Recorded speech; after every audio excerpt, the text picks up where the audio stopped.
नारी शक्ति ये शब्द ऐसा है जो अपने मतलब का मोहताज नहीं है। आज 8 तारीख है और सिर्फ देश में ही नहीं बल्कि पूरे विश्व में अंतर्राष्ट्रीय महिला दिवस के तौर पर इसे मनाया जाता है। कई सारी देश की महिलाएं हैं जिन्होंने अपना नाम का परचम लहराया है, भारत में ही नहीं बल्कि बाहर भी। और आज की शुरुआत हम कर रहे हैं उत्तर प्रदेश की मंत्री स्वाति सिंह के साथ। बहुत बहुत स्वागत है आपका न्यूज़ वन इंडिया में। आपकी स्ट्रगल की कहानी तो हम सबने सुनी है, लेकिन आज मैं चाहती हूँ कि आप न्यूज़ वन इंडिया के दर्शकों को अपनी कहानी मुंह ज़ुबानी सुनाएं। एक संघर्ष लड़ा है आपने, वो जंग कैसी रही? बिल्कुल वो जो समय था, क्योंकि अगर सच कहूँ तो मैं एक माँ होने के नाते मैं घर से बाहर निकली थी, अपनी बेटी के लिए निकली थी। क्योंकि अगर मैं नहीं निकलती तो शायद जो तरीका था कि अगर किसी एक दो पॉलिटिकल आइडेंटिटी की लड़ाई हो रही है और उसमें पूरे परिवार को खींच लिया गया, पूरे परिवार को ड्रैग किया गया, कहीं ना कहीं वो एक परंपरा स्टार्ट हो जाती।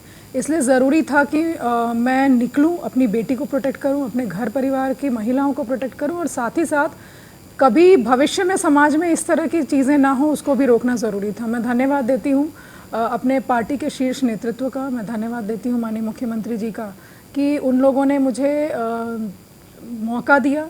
उस समय पार्टी ने पूरी तरीके से सपोर्ट किया। आज मैं यहाँ पर हूँ तो इसमें बहुत बड़ा योगदान है। एक माँ के तौर पर तो आपने अपने बच्ची को प्रोटेक्ट किया, लेकिन उसका संदेश सिर्फ प्रदेश ही नहीं बल्कि पूरे देश में गया। कई सारी ऐसी बेटियां हैं जिन्होंने आपकी जंग के बाद, आपकी लड़ाई के बाद एक इंस्पिरेशन हो आप बहुत सारी महिलाओं के लिए। मुझे ऐसा लगता है कि हर एक महिला, हर एक नारी अपने आप में इंस्पिरेशन है दूसरों के लिए। ज़रूरी है कि जब हमारे समाज में जो महिलाओं को दबा दिया जाता है, आवश्यक है। और जब से माननीय प्रधानमंत्री जी ने बेटी बचाओ बेटी पढ़ाओ जैसे अभियान की उन्होंने शुरुआत की और माननीय मुख्यमंत्री जी ने कन्या सुमंगला योजना जैसे योजनाओं को लेकर आए हैं, कहीं ना कहीं हमारे देश, हमारे प्रदेश की बेटियां अब धीरे धीरे सशक्त हो रही हैं। ये ज़रूरी है कि हम अपने अंदर की शक्ति को पहचानें और कोई भी अगर हमारे साथ गलत करे, हमारे घर परिवार के साथ गलत करे, तो ये ज़रूरी है कि हम उनके खिलाफ आवाज़ उठाएं। विमेन एम्पावरमेंट को लेकर आपकी क्या राय है और सरकार का विजन क्या है? देखिए, सरकार का विज़न मैं अगर बात करूं, चाहे अपने प्रदेश सरकार की बात करूं या मैं केंद्र सरकार की बात करूं, माननीय मुख्यमंत्री जी भी आधी आबादी को सशक्त बनाने के लिए पूरी तरीके से काम कर रहे हैं। हम बजट में भी महिला शक्ति को और महिलाओं को बढ़ाने के लिए, स्वावलंबी बनाने के लिए हम लोगों ने काम किया है। और जिस समय काल में हम बैठे हैं, नवरात्र से, अक्टूबर में नवरात्र से हम लोगों ने मिशन शक्ति जैसे अभियान की शुरुआत की है और इस नवरात्र जो अप्रैल में होगा तब तक वो योजना चलेगी। और मिशन शक्ति का मेन जो फोकस है वो ये है कि जितनी भी योजनाएं हैं जो बेटियों के लिए और आधी आबादी के लिए, जितनी भी योजनाएं सरकार बना रही है, उन योजनाओं को हम जन जन तक पहुंचाएं, जागरूकता पहुंचाएं, ताकि कोई भी व्यक्ति, कोई भी पात्र व्यक्ति, कोई भी मैं आधी आबादी की बात कर रही हूँ, कोई भी पात्र उस योजना के अंतर्गत जो पात्र हो सकता है, उन लोगों तक वो योजनाएं पहुँचें। इसके साथ ही साथ सरकार बहुत सारे हेल्पलाइन नंबर्स चला रही है, जो प्रदेश सरकार भी चला रही है और भारत सरकार के माध्यम से भी 181 हेल्पलाइन नंबर चलता है, जो महिला हेल्पलाइन नंबर है। उन सारे नंबर्स की भी जानकारी इस प्रदेश के बेटियों को, इस प्रदेश की आधी आबादी को होना चाहिए। तो उस जागरूकता की दृष्टि से हम लोगों ने मिशन शक्ति जैसे अभियान की शुरुआत की है। मैं कहना चाहूँगी कि मैं माननीय प्रधानमंत्री जी जिन्होंने कि बेटी बचाओ बेटी पढ़ाओ जैसे अभियान की उन्होंने शुरुआत की, साथ ही साथ मैं शौचालय की चर्चा यहाँ पर ज़रूर करना चाहूँगी कि शौचालय कहीं ना कहीं अगर आप देखिए तो स्वच्छ भारत मिशन के अंतर्गत आने वाली ये योजना बेटी सुरक्षा में बहुत बड़ा योगदान कर रही है। लड़की के पैदा होने से लेकर उसके हाथ पीले करना, एक लंबा सफर सरकार ने यहाँ तय किया है और कई सारी ऐसी योजनाएं भी सरकार की तरफ से लाई गई है। मिशन शक्ति की सक्सेस स्टोरी क्या है? देखिए, जैसे आपने कहा कि बेटी के जन्म लेने से लेकर उसके हाथ पीले करने तक, मैं स्वयं इस प्रदेश की, इस देश की बेटी हूँ। उस नाते मैं माननीय प्रधानमंत्री जी को और माननीय मुख्यमंत्री जी को धन्यवाद देती हूँ। मैं सारी बेटियों की तरफ से मैं उन लोगों को धन्यवाद देती हूँ और ये कहना चाहती हूँ, मैं उत्तर प्रदेश की बात करूँगी। माननीय मुख्यमंत्री जी ने जब घर में बेटी, जब आपके आंगन में बेटी जन्म लेगी, तब के लिए उन्होंने मुख्यमंत्री कन्या सुमंगला योजना लेकर आए और उसके बाद उसके हाथ पीले करने के लिए मुख्यमंत्री सामूहिक विवाह जैसी योजना को लेकर के आए हैं। और मैं ये भी बता दूं कि माननीय मुख्यमंत्री जी ने गर्भ में पल रही बेटी की भी सुरक्षा की है मुखबिर योजना के माध्यम से, कि बेटियों को गर्भ में जो मार दिया जाता है, जो भ्रूण हत्याएं होती हैं, उसको रोकने के लिए वो ये भी योजना लेकर के आए हैं। बहुत सारी ऐसी योजनाएं हैं जो हम बेटियों को, आधी आबादी को सशक्त करने के लिए कर रहे हैं और इन्हीं सारी योजनाओं को, जो मिशन शक्ति का आप पूछ रहे हैं कि क्या इसका एजेंडा क्या है, इसका एजेंडा जागरूकता है। हम नहीं चाहते हैं कि हमारे प्रदेश में एक भी बेटी इन योजनाओं से वंचित रहे। हम नहीं चाहते हैं कि हमारे प्रदेश की एक भी बेटी के खिलाफ कोई भी जो कोई अभद्र टिप्पणी करे या उसके खिलाफ, उसके सुरक्षा के खिलाफ कोई चीज़ें नहीं होनी चाहिए। हम चाहते हैं कि हमारे प्रदेश की हर बेटी सुरक्षित रहे, सशक्त रहे और स्वावलंबी रहे। आपने खुद ने एक जंग लड़ी है, जिस तरह से एक परिवार को संभाल के अचानक से राजनीति में आना, पॉलिटिकल बैकग्राउंड तो खैर रहा ही था, लेकिन राजनीति में अंदर आना और स्वागत होना और रिकॉग्नाइज होना, ये भी बहुत बड़ी बात होती है। लेकिन आपकी लड़ाई में कभी आपको ऐसा महसूस हुआ कि नहीं, अब मैं ये लड़ाई छोड़ना चाहती हूँ क्योंकि मैं महिला हूँ, मैं लड़ नहीं पा रही हूँ? उस समय आपको कॉन्फिडेंस किसने दिया? नहीं, ऐसा नहीं है, क्योंकि मुझे ऐसा लगता है कि मैं इतनी कमज़ोर नहीं हूँ, मैं बिल्कुल कमज़ोर नहीं हूँ। और हमारे देश में तो ऐसे भी जो बेटियों की जो संज्ञा दी जाती है, वो कहते हैं कि वो दुर्गा, काली, लक्ष्मी और सरस्वती का रूप हैं। तो जिस देश में बेटियों को इस रूप में देखा जाता है, तो उस देश की बेटियां कभी कमज़ोर नहीं हो सकती हैं। ये मैं ज़रूर कहूँगी कि मेरे घर वालों का सपोर्ट था। सबसे बड़ा अगर किसी का सपोर्ट था तो मैं अपनी बेटी का चेहरा देखती थी, जो उस समय बहुत डरी हुई, बहुत घबराई हुई थी। मुझे ऐसा लगता था कि अगर आज मैं डर जाऊंगी, आज मैं घर से बाहर नहीं निकलूंगी, अगर आज मैं आवाज़ नहीं उठाऊंगी, तो शायद अगर भविष्य में मेरी बेटी के साथ कुछ भी होगा, या अगर मेरी बेटी के साथ रहने वालों के साथ कुछ भी अगर गलत होगा, तो शायद कल को मेरी बेटी भी इसके खिलाफ सवाल उठाने में वो सफल नहीं हो पाएगी। आवश्यक था कि मैं बाहर निकलूं, और क्योंकि हम सच की लड़ाई लड़ रहे थे, मैं और मेरा परिवार सच की लड़ाई लड़ रहे थे, और सिर्फ मैं और मेरा परिवार उस लड़ाई को नहीं लड़े। आपने देखा होगा कि धीरे धीरे हर व्यक्ति उस लड़ाई में साथ आ गया। और मैं तो अपने पार्टी का भी धन्यवाद देना चाहूँगी कि पार्टी ने बहुत अच्छा एक प्लेटफॉर्म मुझे दिया। जो भारतीय जनता पार्टी ने जो ताकत मुझे दी, उस ताकत की वजह से आज मैं यहाँ पर बैठी हूँ। इसमें इस बात को कहने में मुझे ज़रा भी संकोच नहीं है। 2017 से पहले जब उत्तर प्रदेश में मुख्यमंत्री योगी की सरकार नहीं थी, भाजपा की सरकार नहीं थी, उससे पहले भी कई आपराधिक मामले महिलाओं के अगेंस्ट आते रहे थे। आज भी कई ऐसे मामले हम देखते हैं कि क्राइम अगेंस्ट वुमेन बढ़ता जा रहा है, लेकिन तब के में और आज के में आप क्या फ़र्क देखती हैं? देखिए, अगर मैं आपके चैनल के माध्यम से ही कहना चाहती हूँ कि हमारी सरकार जो काम करती है, उस बात को स्पष्ट रूप से रखती भी है। माननीय मुख्यमंत्री जी हर साल जब भी हमारे सरकार का 1 साल पूरा होता है, तो माननीय मुख्यमंत्री जी स्वयं प्रेस कॉन्फ्रेंस करते हैं, और हम लोगों को भी कहते हैं कि आप जाकर अपने प्रभारी जनपद में प्रेस कॉन्फ्रेंस करके सरकार की उपलब्धियों को बताइए। जहाँ तक बेटियों की सुरक्षा की बात है, ये आपका कहना बिल्कुल ठीक है कि आज भी कुछ ऐसी घटनाएं होती हैं जो बेटियों के सुरक्षा के खिलाफ हैं। लेकिन जब हम पहले की सरकारों में देखते हैं कि पहले की सरकारों में तो केसेस ही दर्ज नहीं होते थे, आप क्या बेटियों को न्याय दिलाएंगे? आज की सरकार में, माननीय योगी जी की सरकार में, उनके नेतृत्व में केसेस भी लॉन्च हो रहे हैं और बेटियों को हम उनका न्याय भी दिला रहे हैं। अगर ऐसा नहीं होता तो अभी कुछ दिन पहले ही मैं अपनी बात करूंगी कि जो उस सरकार में, पिछली सरकार में मेरे साथ जो भी चीज़ें हुई, जो अभद्र टिप्पणी की गई थी, न्याय मुझे इस सरकार में मिला है। ये बहुत अच्छी बात है, और उम्मीद भी यही की जाती है। देश की हर बेटी, हर महिला ये उम्मीद करती है कि जो सरकार हो वो न्याय दिलाए, जस्टिस सिस्टम हमारा काफ़ी स्ट्रांग रहे। वो एक मैसेज जो आप देश की बेटियों को देना चाहेंगी, क्योंकि ऐसी कई सारी महिलाएं हैं जिनसे मेरी भी पर्सनली बात हुई है, वो आपको एक रोल मॉडल की तरह देखती हैं। मेरा ये कहना है, और मैं इस बात को मानती हूँ, इस बात को मैं कहती भी हूँ कि हमारे देश की हर महिला, हर बेटी अपने आप में एक रोल मॉडल है, अपने घर परिवार के लिए एक रोल मॉडल है, क्योंकि हम जन्म से ही अपने आप को, अगर एक बेटी घर में ना हो, अगर बेटी आंगन में ना हो, तो वो पूरा घर सूना होता है। आप हमेशा, अगर आप सही हो तो अपनी बात को रखना सीखिए, क्योंकि जब तक हम स्वयं अपनी बात को नहीं रखेंगे, कोई हमारे साथ आकर खड़ा नहीं होगा। अगर कोई गलत करता है तो उसका मुंह तोड़ जवाब देना भी आना चाहिए। इस देश के प्रधानमंत्री और उत्तर प्रदेश के मुख्यमंत्री, मैं उत्तर प्रदेश की बेटियों की बात करूंगी कि उत्तर प्रदेश के मुख्यमंत्री आपके साथ हमेशा खड़े हैं, आपको संबल बनाने के लिए, आपको सशक्त बनाने के लिए। ये विश्वास रखिए और अपने सच की लड़ाई लड़ते रहिए। जो केसेस हमने पिछले कुछ दिनों में देखे हैं, अपराध के केसेस की अगर बात की जाए, कई ऐसे केसेस आए हैं जिसमें विपक्ष ने भी सरकार पर निशाना साधा है, ये कह के कि जब से योगी सरकार आई है तब से जो है वो महिलाओं के खिलाफ अपराध बढ़ता जा रहा है। इस पर आपकी क्या प्रतिक्रिया है? देखिए, मुझे ऐसा लगता है, जब आप विपक्ष की बात करेंगे, मैं याद दिलाना चाहूँगी कि विपक्ष के जो शीर्ष नेतृत्व में बैठे थे, उन्होंने ही कहा था कि लड़के हैं, लड़कों से तो गलतियाँ हो जाती हैं।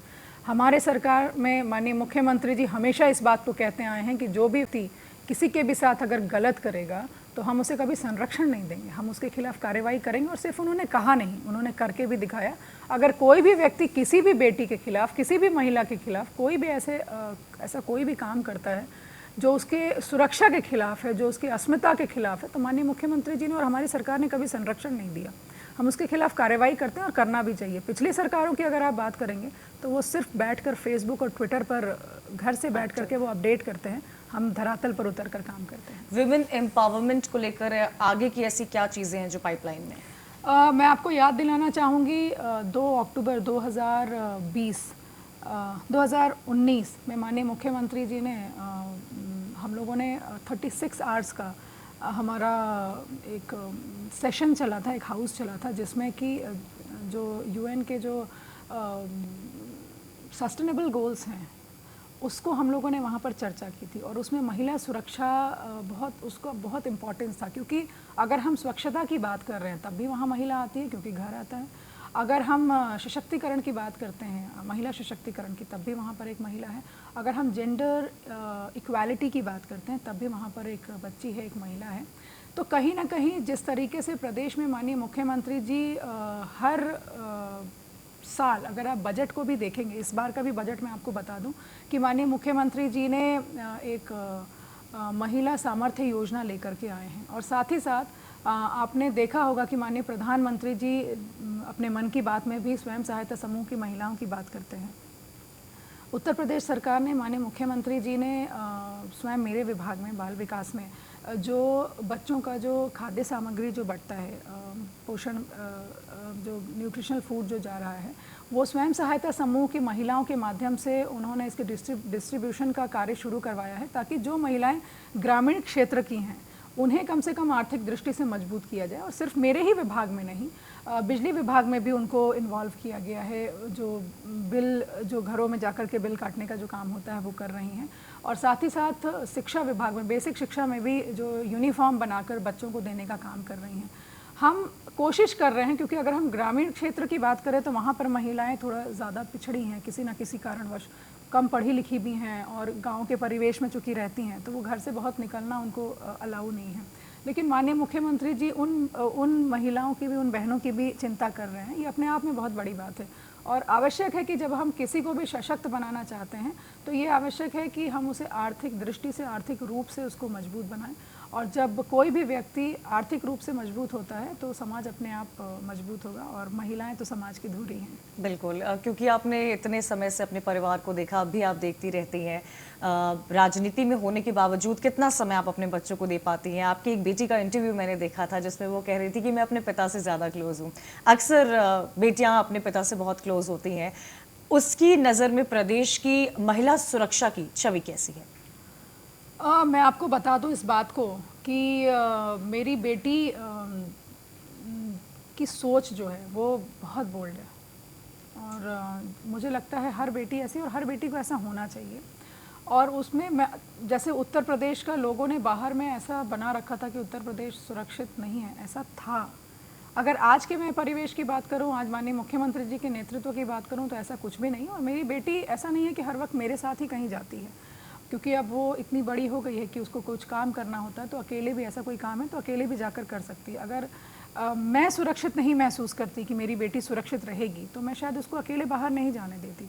लेकिन आज ये मैं महसूस करती हूँ कि वो सुरक्षित है, इसलिए वो चाहती है अकेले, मैं उसको बाहर भेजती हूँ किसी काम के लिए, और वो करती भी है। जहाँ तक आपने समय की बात की, ये मैं मानती हूँ कि जैसे मैं पहले अपने बच्चों को समय देती थी, वो उतना समय तो नहीं दे पाती हूँ, लेकिन फिर भी जो एक माँ का जो एक फ़र्ज़ होता है, माँ का जो काम है अपने बच्चों के प्रति, उसमें मैं कोई कमी नहीं करती हूँ, वो मैं स्वयं करती हूँ। अच्छी बात है, समय निकाल लेती हैं आप बच्चों के लिए।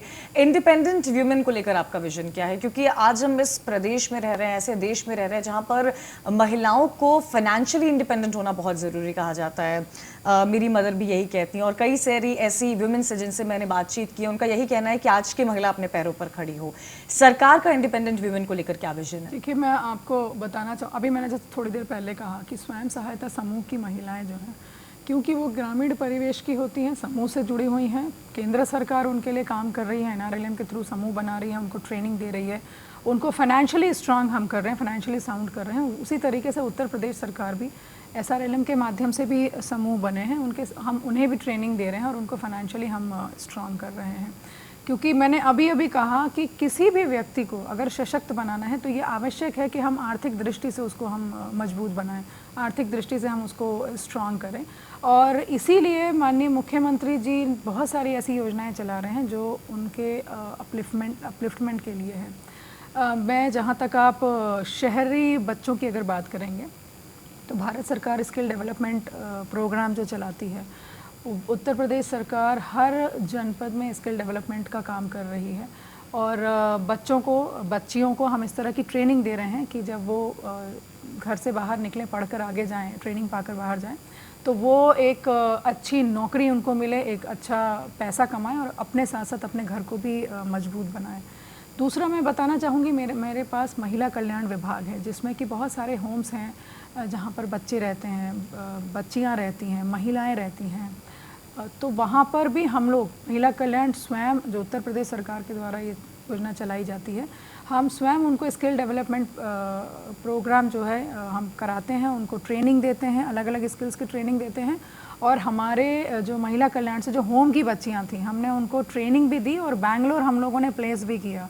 वो बच्चे बैंगलोर गए, वहाँ आज नौकरी कर रहे हैं। और सिर्फ ऐसा नहीं कि हम लोगों ने उनको नौकरी करने, जब वो 18 साल के हुए बाहर नौकरी करने गए, हमने उन्हें छोड़ा नहीं है। हम आज भी उनसे फ़ोन के माध्यम से हम उनसे बातचीत करते रहते हैं। आप जुड़े हुए हैं उनसे? हम जुड़े हुए हैं। बीच में अभी कोरोना काल में एक बच्ची की तबीयत वहाँ पर ख़राब हो गई थी। हम लोगों ने वहाँ से जब फ़ोन आया, मेरे पास ही फ़ोन आया था, तो मैंने अपने जो भी कंसर्न अधिकारी थे उनको फ़ोन करके मैंने बोला कि उस बच्ची को लेकर आना है वापस। अभी कुछ दिन पहले की मैं आपको बात बता दूँ, मेरे पास एक प्रदेश से, मैं उस प्रदेश का नाम यहाँ नहीं लूँगी चैनल पर, वहाँ से फ़ोन आया था। एक बच्ची कहीं चली गई थी, खो गई थी वो। उस प्रदेश से हमने उस बच्ची को बुलाने का काम किया है, मेरे विभाग के माध्यम से हुआ, माननीय मुख्यमंत्री जी के नेतृत्व में हुआ। तो ये बहुत सारे ऐसे काम हैं जो ये शायद कहना गलत नहीं होगा कि ऐसा नेतृत्व हमें अगर नहीं मिलता, चाहे केंद्र में हो या प्रदेश में हो, तो शायद हम इन कामों को करने में सक्षम नहीं होते। स्वाति जी, आप कई सारे विभाग देखती हैं एक साथ, आपके नज़र में आपको क्या लगा कि इस विभाग में हम कुछ और बेहतर कर सकते हैं? देखिए, मैं इस बात को, जब शुरू सरकार बनी थी तब तो बहुत सारी ऐसी चीज़ें थी जिसको कि सुधारने की आवश्यकता थी, लेकिन अब 4 साल हो गए हैं हमारी सरकार को। माननीय मुख्यमंत्री जी, उनके मैंने देखा जब शुरू में हम लोगों के जब प्रेजेंटेशंस हो रहे थे, मैं देख रही थी कि कितना माइन्यूटली वो चीज़ों को स्टडी करते हैं, कितना माइन्यूटली वो चीज़ों को ऑब्जर्व करते हैं। तो उन्होंने बहुत सारी चीज़ें उनके साथ सीखने को मिली हम सभी को, और उस आधार पर हम लोगों ने काम भी किया, क्योंकि उनका पूरा फोकस रहता है कि आप जिस काम को कर रहे हैं पूरी दक्षता के साथ आप करिए। पर यह भी कहना गलत होगा कि हमने शायद सारी चीज़ों को अचीव कर लिया है। अभी बहुत मंजिल अभी बहुत दूर है। जो सपना माननीय प्रधानमंत्री जी और माननीय मुख्यमंत्री जी देख रहे हैं, उस सपने को अचीव करने में अभी समय लगेगा। और क्योंकि इस देश, इस प्रदेश के लोगों की भावनाएं हमारे साथ हैं, तो हम ज़रूर उस सपने को पूरा करेंगे, उसको अचीव करेंगे। कोरोना काल में भी योगी सरकार की काफ़ी तारीफ की गई थी, जिस तरह से राजस्थान में कोटा में कई सारे ऐसे मेडिकल के स्टूडेंट्स थे जिनको वापस बुलाया गया था, उसकी बहुत तारीफ की गई थी। और इस बार के अगर बजट को भी देखा जाए तो पूर्वांचल पर जोर दिया गया है, ओवरऑल बजट पर देखा जाए तो इंफ्रास्ट्रक्चर पर काफ़ी जोर दिया गया है, लेकिन शिक्षा एक बहुत बड़ा सवाल खड़ा हो रहा है। क्या सरकार की तरफ से आने वाले समय में ऐसी कोई योजना कि हम शहरी के साथ साथ गांव के स्कूल्स को इतना स्ट्रॉन्ग कर दे कि अवेयरनेस प्रोग्राम, मॉनिटरिंग हो टीचर्स की, इस पर कोई सरकार की सोच? ये जो आप बता रहे हैं ये सब पहले ही हो चुका है।